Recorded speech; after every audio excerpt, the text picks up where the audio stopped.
Friends is a terrible show.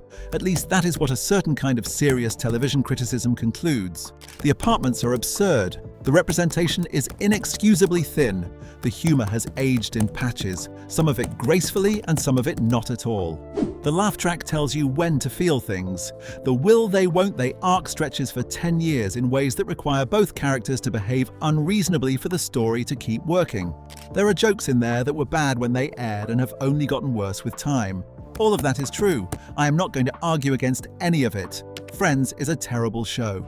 I want to be upfront about that. The apartments are absurd. A waitress and an unemployed chef sharing a sprawling West Village flat in the 90s. High ceilings, a balcony, enough room to host Thanksgiving for 12 people. On what planet? The math does not work. It never worked. Everyone knows it never worked. The cast is almost entirely white, living in one of the most diverse cities on Earth. The jokes about Ross's first wife being gay are played for embarrassment more often than they should be. Chandler's father is used as a punchline for seasons before the show finally figures out what it actually wants to say. Fat Monica exists almost entirely for comedy. The show's treatment of these things is not good, and pretending it is would be dishonest. And then there is the sheer laziness of the premise. 6 impossibly attractive young people, all living near each other, all free at the same time. All somehow available to spend most of their waking hours in the same coffee shop. Real life does not look like that. Real adulthood does not look like that. Real friendships do not look like that. Real friendships are scheduled 3 weeks in advance and then cancelled the day before because someone has to work late, or the babysitter fell through, or they are just too tired to be a person after the day they had. Real friendships are maintained across distances and time zones and competing obligations that nobody in that coffee shop ever seemed to have. Real friendships require a kind of sustained, unglamorous effort that the show conveniently wrote out of every single episode. So, Friends is a terrible show, and it also might be the most honest thing ever put on television about what it actually feels like to be 25. Terrified, trying to figure out who you are before the whole world moves on without you. And once you see that second thing, the first one stops mattering quite so much. I'm curious what you think before we go any further. Do you think Friends holds up? Or has it aged out of being worth defending? Let me know down in the comments because this one is going to go somewhere unexpected. Let us start with the most common criticism, the one that every serious television critic eventually reaches for. The apartments. Yes, the apartments are unrealistic. Monica's rent-controlled inheritance does not fully explain the size or the location or the quality of what we are looking at.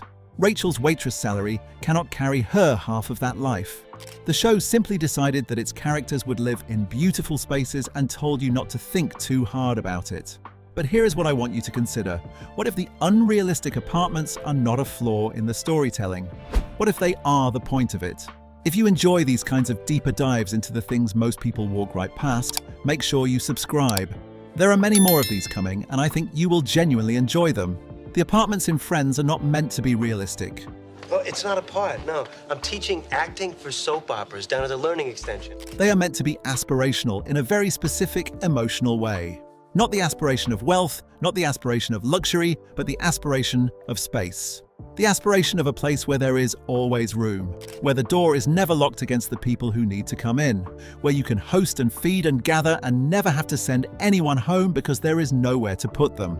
That aspiration is not about money.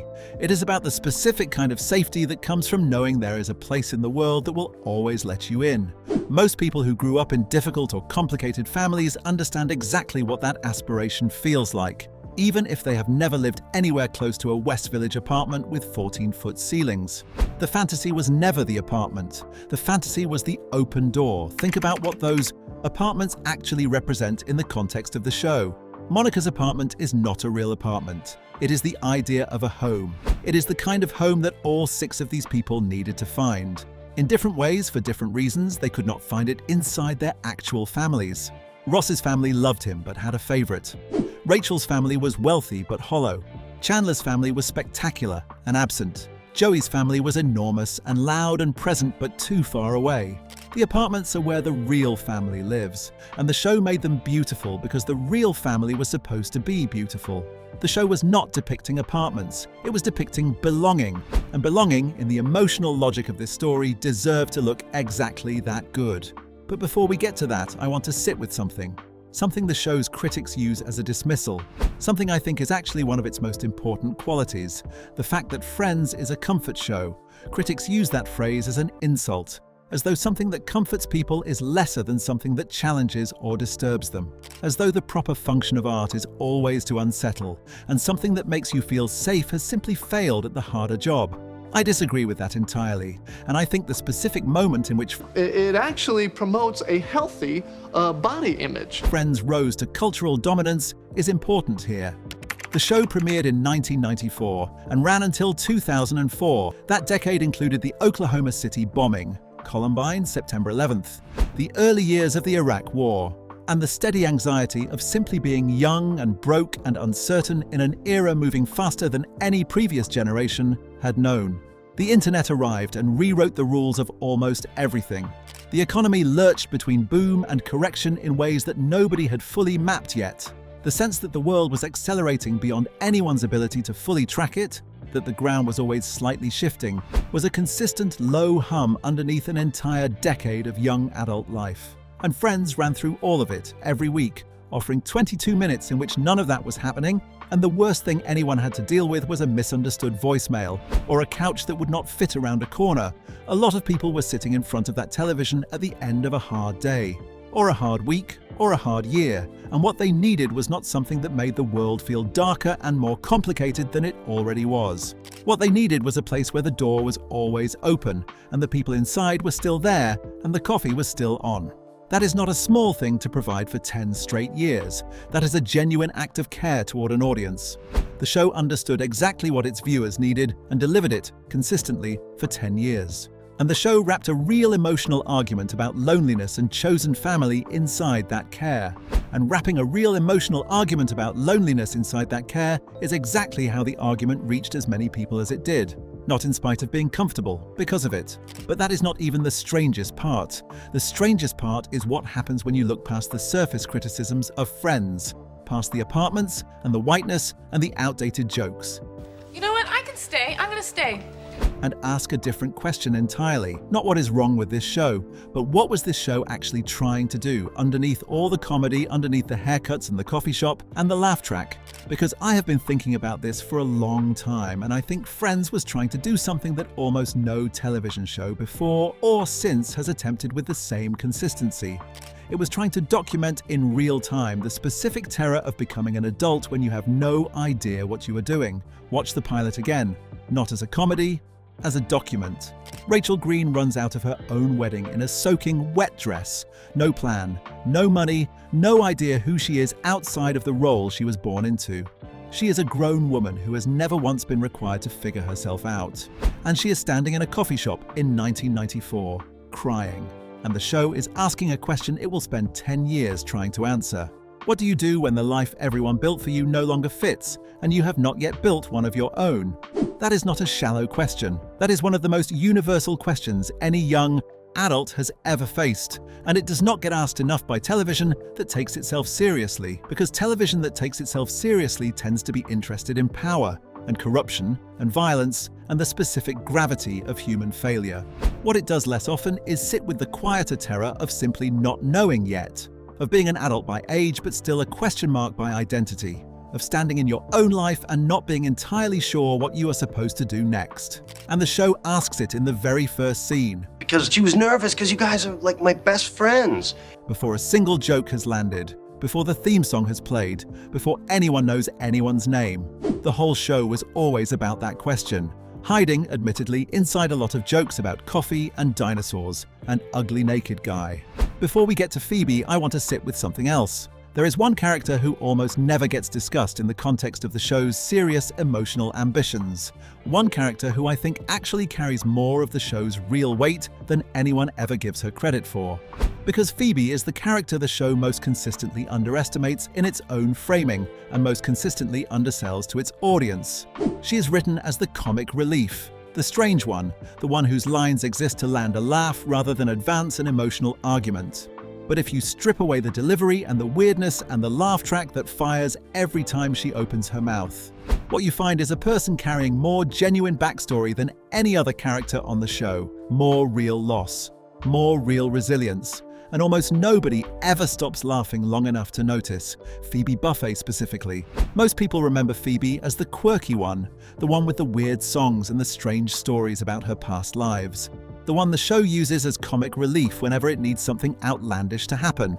And Phoebe is genuinely funny in those moments. Nobody is disputing that. But think about who Phoebe actually is underneath the comedy. She is a woman who lost her biological mother at a young age. Her adoptive mother died by suicide. She spent time living on the streets. She is the only one of the 6 who has experienced genuine, sustained hardship by the time we meet her. Not the hardship of an embarrassing job or an awkward divorce.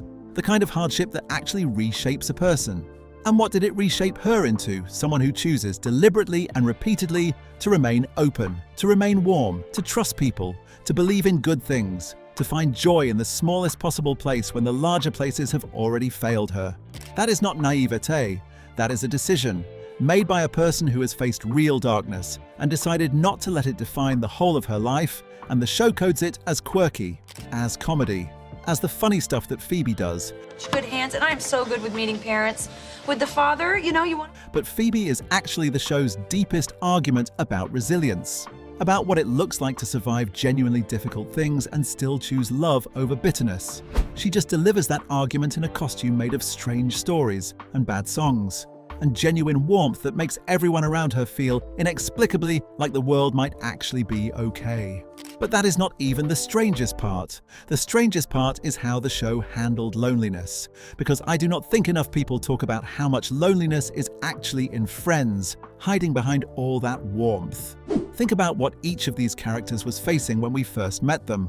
Ross is freshly divorced. His wife has left him for another woman. He is standing at the edge of a life that was supposed to be settled, but has just entirely collapsed.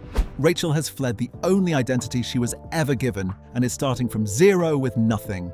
Monica is living under the long shadow of a brother who was always the family's favorite, and a mother who cannot stop finding things to criticize. Chandler has been using humor as armor since he was 9 years old, because the alternative was feeling things his family was too distracted to help him process.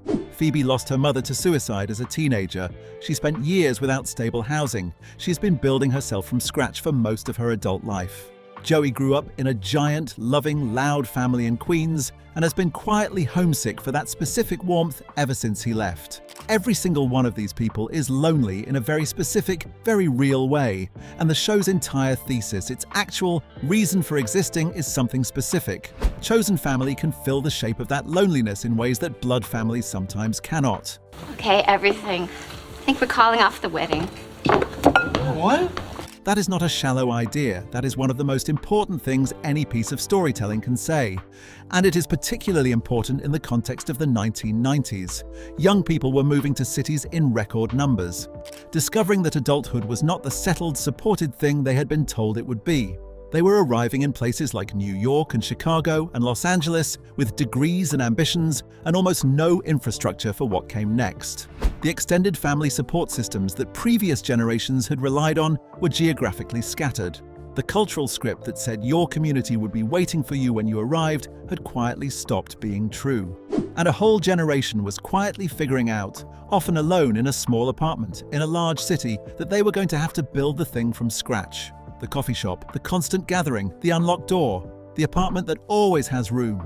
These are not realistic details about young professional life in New York. They are the emotional infrastructure of the argument the show is making.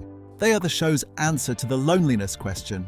They are saying, in visual language rather than dialogue, this is what it looks like when people decide to become each other's family on purpose. And that idea, that chosen family, is not a consolation prize but a genuine alternative, is not comfortable or obvious. In the 1990s, when adulthood was still supposed to mean settling down and having children and living near your parents, that idea was radical. 6 unrelated people building something as real and sustaining as a family. That was not a given. That was an argument. And here is the thing about the arguments the show was making. Arguments that get missed precisely because the packaging is so comfortable and so familiar. They were not arguments about romantic love, not primarily. The show is often talked about as a love story, as the Ross and Rachel show, as a 10-year will they won't they. But that reading misses what the show was actually doing. The most important relationships in Friends are not the romantic ones, they are the friendships, the specific, daily, showing up without being asked quality of the way these 6 people existed in each other's lives. And the show was making a very specific argument about what that kind of friendship actually requires. Not chemistry, not shared history, So where does everyone summer? not even shared values necessarily, because these 6 people do not always share values. What it requires is consistency and choice. Repeated, deliberate, unglamorous choice. Think about how many times a character had to actively choose the friendship over something more immediately appealing. Joey choosing his friends over Janine. Chandler choosing his friendship with Joey over his own embarrassment.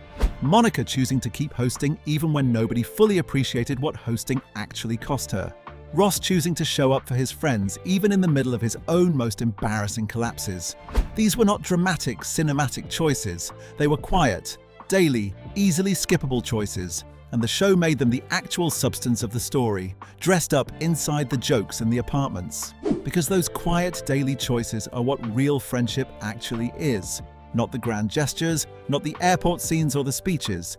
The deciding every single day that these specific people are worth showing up for. Again. Now here is where the real argument begins, because I want to take the criticisms seriously rather than dismiss them. The lack of diversity is real. It is not a small thing. A show set in New York City at the height of a particular cultural moment chose to center its story almost entirely on white characters. That choice mattered. It reinforced a version of New York that was not accurate, and a version of young adulthood that excluded enormous numbers of people living through the exact same experiences the show was supposedly documenting. That is a genuine failure. It is not something the show's emotional depth cancels out or excuses. But here is what I think is worth understanding about that failure specifically. It is not a random or arbitrary failure. It is a failure that comes directly from the same impulse that produced the show's greatest strengths. Friends was built to comfort a specific audience, and the people making it in 1994 defaulted to centering their own experience. White writers and showrunners telling a story about the specific kind of young white adulthood they understood from the inside. The comfort the show offered was real, but it was built for a particular person, and that particular person did not look like everyone who needed it.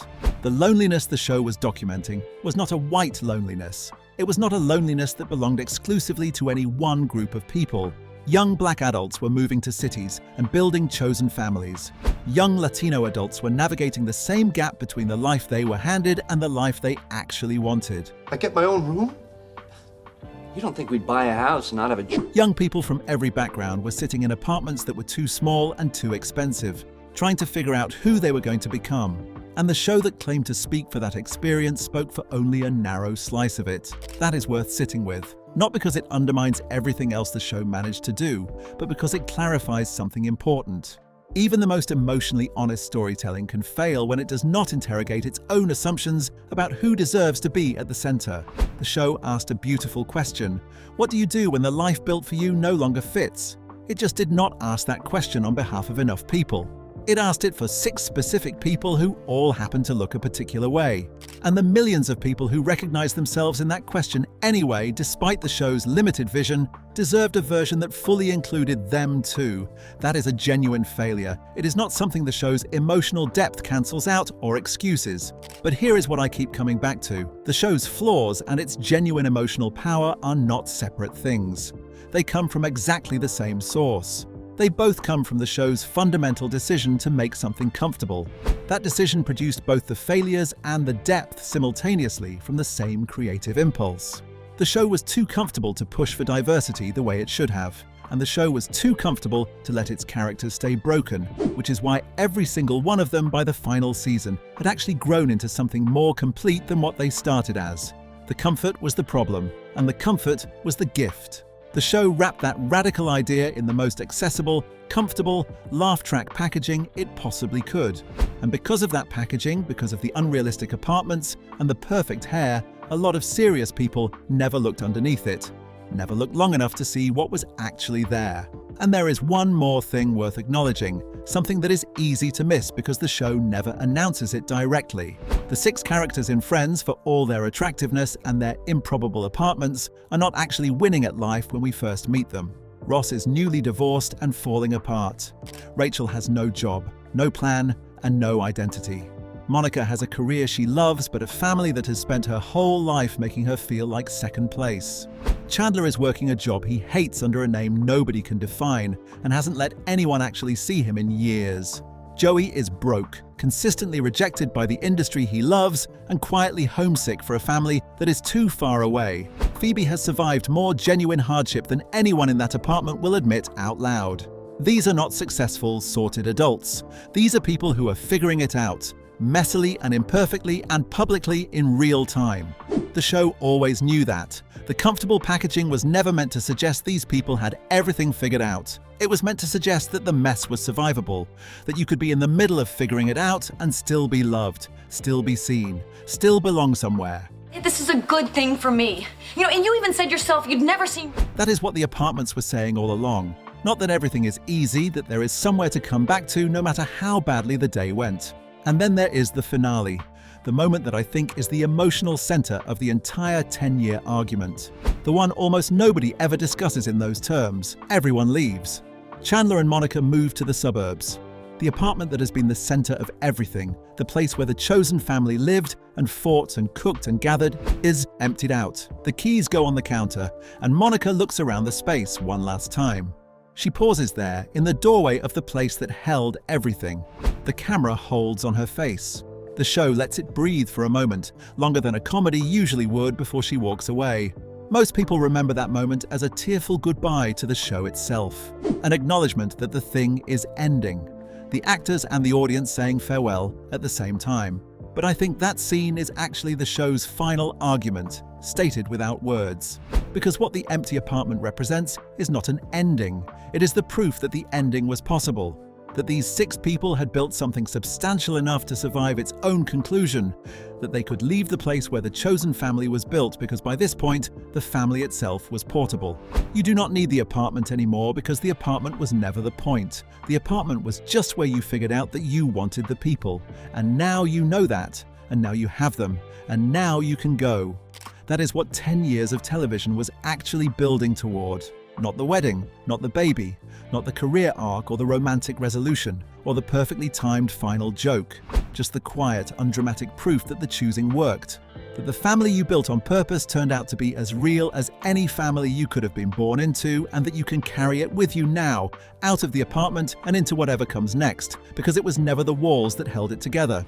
That is actually an argument about what belonging actually means. It is not about place. It is not about the specific coordinates of a coffee shop or a purple-walled living room. It is about the decision, the daily repeated quiet decision to treat these specific people as family. And the empty apartment, stripped of furniture and memories, is the show asking you to sit with what it was really building toward all along. Not the apartments, the people inside them. Friends is a terrible show. The apartments are absurd. The whiteness is inexcusable. The jokes about Chandler's father aged badly and the fat jokes aged worse. There are a dozen places where the show had the chance to be braver and chose to be safer instead. And it is also a show about loneliness, about belonging, about the specific courage it takes to build a family out of the people you happen to find, rather than the people you were born to. And it made that argument, imperfectly and sometimes irresponsibly, for 10 years in the most comfortable wrapping it could find.